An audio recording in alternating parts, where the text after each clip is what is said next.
दोस्तों, क्या आपने कभी सांप को शेर का शिकार करते हुए देखा है? सांप बेहतरीन शिकारी होते हैं, फिर बात चाहे पाइथन की हो या ब्लैक माम्बा की या किंग कोबरा की। ये सभी सांप जब शिकार पर निकलते हैं तो जीत कर ही वापस आते हैं। फिर भले इनके सामने मगरमच्छ हो या शेर, ये अकेले ही इन सभी से भिड़ने में बिल्कुल नहीं कतराते और उन्हें मौत के घाट उतार देते हैं। अब दोस्तों, अगर आप भी जानना चाहते हैं कि आखिर कैसे हर एक शिकार में सांप की जीत होती है, तो हमारे साथ जुड़े रहिए वीडियो के अंत तक। लेकिन इससे पहले अगर आप हमारे चैनल पर नए आए हैं तो चैनल को सब्सक्राइब जरूर कर ले, क्योंकि फ्यूचर में हम आपके लिए ऐसे ही बहुत सारी इंटरेस्टिंग वीडियोस लेकर आने वाले हैं। तो बिना किसी देरी के चलिए वीडियो को स्टार्ट करते हैं। Number 1, python versus lion.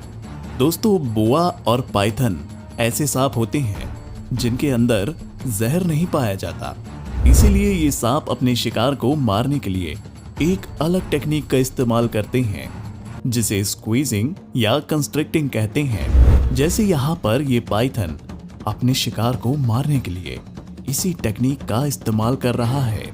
इस टेक्निक में पाइथन अपने शिकार को चारों तरफ से लपेट लेता है और फिर उसे तब तक लपेटे रहता है जब तक कि उसका शिकार दम घुटकर हिलना डुलना ना बंद कर दे।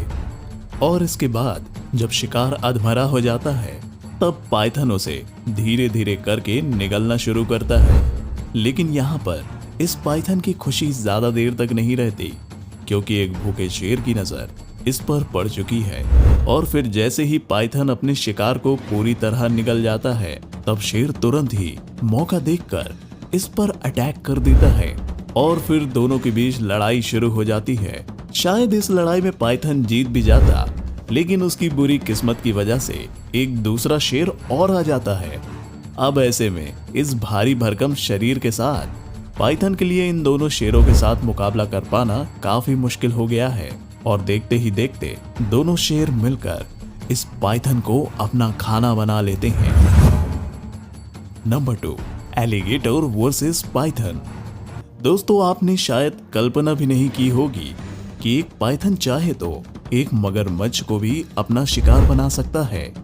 देखिए यहाँ पर कैसे ये बेबी क्रोकोडाइल इस पाइथन से बचकर भागने की कोशिश कर रहा है, लेकिन पाइथन ने इसके मुंह को अपने मुंह के अंदर दबा लिया। अब ऐसे में बेबी क्रोकोडाइल के लिए खुद को छुड़ा पाना लगभग इम्पॉसिबल ही है। और देखते ही देखते पाइथन इस बेबी क्रोकोडाइल को खींचकर अपने घेरे में ले लेता है और फिर स्क्वीजिंग टेक्निक के जरिए इसका दम घोटने लगता है। बेचारा बेबी क्रोकोडाइल दम घुटने पर और तेज तेज सांस लेने लगता है, लेकिन इसे शायद मालूम नहीं कि ये अपनी अंतिम सांस ले रहा है। हमेशा की ही तरह इस बार भी पाइथन की स्क्वीजिंग टेक्निक काम आती है और फिर वो धीरे धीरे मगरमच्छ को निगलना शुरू कर देता है। यहाँ पर दोस्तों, ध्यान देने वाली बात यह है कि मगरमच्छ अभी भी पूरी तरीके से नहीं मरा है, लेकिन फिर भी पाइथन ने धीरे धीरे करके इसके आधे शरीर को तो निगल ही लिया है। और आप यहाँ ध्यान से देखें तो आपको दिखेगा कि मगरमच्छ के पिछले पैर अभी भी हिल रहे हैं। थोड़ी देर बाद बेचारा मगरमच्छ अपने पूंछ हिलाकर अपने बचने की अंतिम कोशिश करता है, लेकिन असफल हो जाता है और अंत में पाइथन इसे पूरा ही निगल जाता है। Number 3, wild boar versus Python.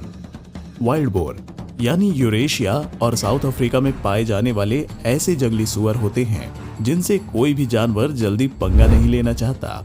लेकिन यहाँ पर बात जब पाइथन की आती है तो उसके लिए वाइल्ड बोर एक खिलौने से ज्यादा कुछ भी नहीं है। जैसे इस क्लिप में जंगल में वाइल्ड बोर का पूरा परिवार आराम से टहल रहा होता है और इन्हें बिल्कुल भी अंदाजा नहीं होता है कि झाड़ियों में छुपा एक भूखा पाइथन इनके इंतजार में बैठा है। पाइथन धीरे धीरे रेंग के इनके काफी पास आ जाता है, लेकिन ये उस पर ध्यान नहीं देते और आराम से अपना खाना खाने में लगे होते हैं।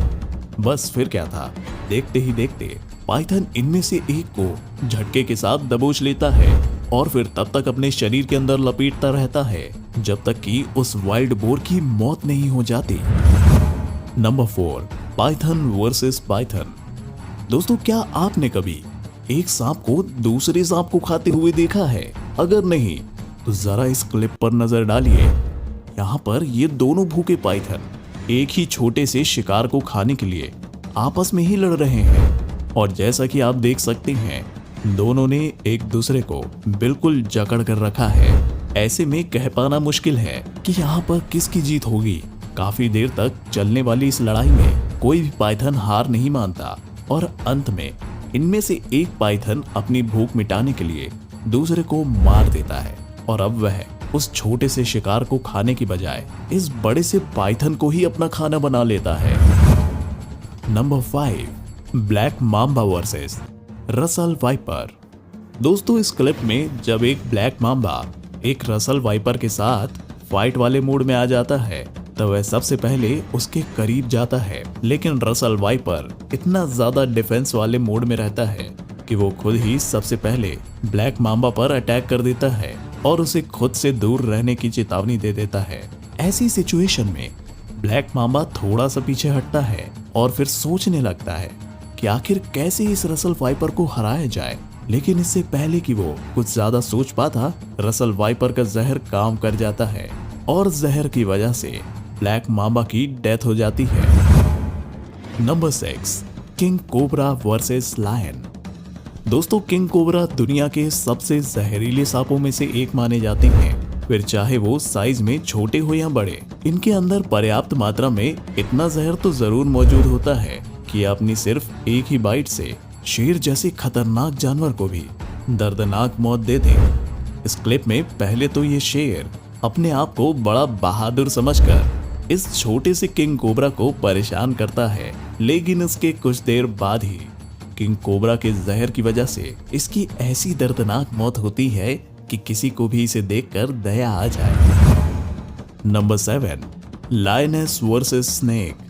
दोस्तों यहाँ पानी पीने के लिए दो शेरनियां अपने बच्चों के साथ इस जगह पर आती हैं, लेकिन इनमें से एक शेरनी किनारे पर पानी पीने के बजाय कीचड़ के अंदर तक चली जाती है, जिससे इसके शरीर पर काफी मिट्टी लग जाती है। शेरनी अभी वहां खड़े होकर सोच ही रही होती है कि उसे आगे क्या करना है कि तभी अचानक से उस पानी में छुपा एक जहरीला सांप उसे काट लेता है, जिसके बाद शेरनी वहीं पर तड़पने लगती है और जैसे कि आप देख सकते हैं अपने बच्चों के सामने काफी देर तक तड़पने के बाद इस बेचारी शेरनी की मौत हो जाती है।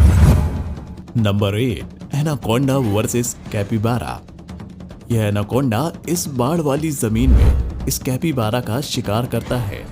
कैपिबारा इस धरती पर पाया जाने वाला सबसे बड़ा रोडेंट है।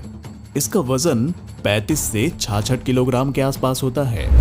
दोस्तों वैसे तो एनाकोंडा के लिए काफी बड़ा शिकार है, लेकिन जब एनाकोंडा को इस बाढ़ के पानी से घिरे इलाके में कुछ और खाने के लिए नहीं मिलता, तब वह कैपिबारा का ही शिकार करने का फैसला करता है। इसके लिए सबसे पहले एनाकोंडा पानी के अंदर जाकर छिप जाता है और फिर धीरे धीरे पानी के अंदर से तैरते हुए कैपिबारा के बिल्कुल पास पहुंच जाता है और फिर मौका देखकर तुरंत ही उसे दबोच लेता है। दोस्तों इस भारी भरकम कैपिबारा को मारने के लिए एनाकोंडा तुरंत इसे चारों तरफ से लपेट लेता है और फिर इसे किसी कपड़े की तरह निचोड़ लेता है। और जब एनाकोंडा के दबाव की वजह से कैपिबारा की दिल की धड़कन रुक जाती है, तब एनाकोंडा इसे धीरे धीरे निगलना शुरू कर देता है। Number 9, mongoose versus snake. दोस्तों क्या हो अगर एक सांप की लड़ाई उसके सबसे बड़े दुश्मन नेवले से हो? कौन जीतेगा चलिए देखते हैं। यहाँ पर एक सांप चुपचाप जमीन पर रेंग रहा होता है, लेकिन तभी एक नेवले की नजर इस पर पड़ती है और वह फैसला करता है कि उस सांप को अब अपना खाना बनाना है। इसके बाद नेवला तुरंत दौड़कर सांप के पास जाता है और उसके पूंछ में काट लेता है। सांप यहाँ पर डिफेंस में तुरंत अलर्ट हो जाता है और फिर अपने ही अंदाज में नेवले को खुद से दूर रहने की चेतावनी देता है, लेकिन नेवले को उसकी बात समझ नहीं आती और वो लगातार सांप को काटने लग जाता है, जिसके बाद सांप को इतना गुस्सा आता है कि वह नेवले को सबक सिखाने की ठान लेता है। दोस्तों अब ये लड़ाई सिर्फ नेवले और सांप की नहीं बल्कि स्पीड की बन चुकी है, जो जितनी तेजी से सामने वाले पर अटैक करेगा वो सक्सेसफुल हो जाएगा और जीत उसकी हो जाएगी।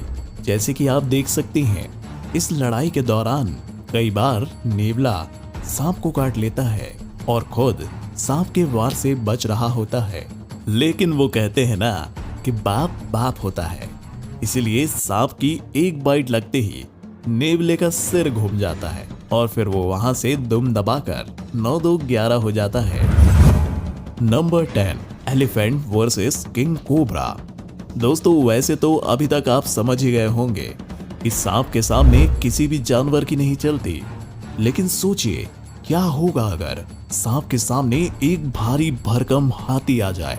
यहाँ इस जंगल में जब एक हाथी गलती से किंग कोबरा के सामने आ जाता है, तब वह उसे कुचलने के बजाय तुरंत वहां से पीछे हटने लग जाता है, क्योंकि उसे सांप के जहर का अंदाजा रहता है। लेकिन यहाँ पर सांप को अपना दबदबा कायम करना रहता है, इसीलिए वह हाथी के सूंड पर अपना जहर छोड़ ही देता है, जिसके बाद हाथी को वहां से भागना पड़ जाता है। वैसे दोस्तों, यहाँ पर हाथी चाहता तो सांप पर पलटवार भी कर सकता था, लेकिन न जाने क्यों वो वहां से भाग जाने में ही अपनी भलाई समझता है। खैर दोस्तों, आज के लिए बस इतना ही। वीडियो अगर आपको पसंद आई हो तो इसे लाइक और शेयर करना ना भूलें। साथ ही अगर आप हमारे चैनल पर नए आए हैं और ऐसी ही मजेदार इंटरेस्टिंग वीडियोस फ्यूचर में देखना चाहते हैं तो चैनल को सब्सक्राइब जरूर कर लें। Thanks for watching.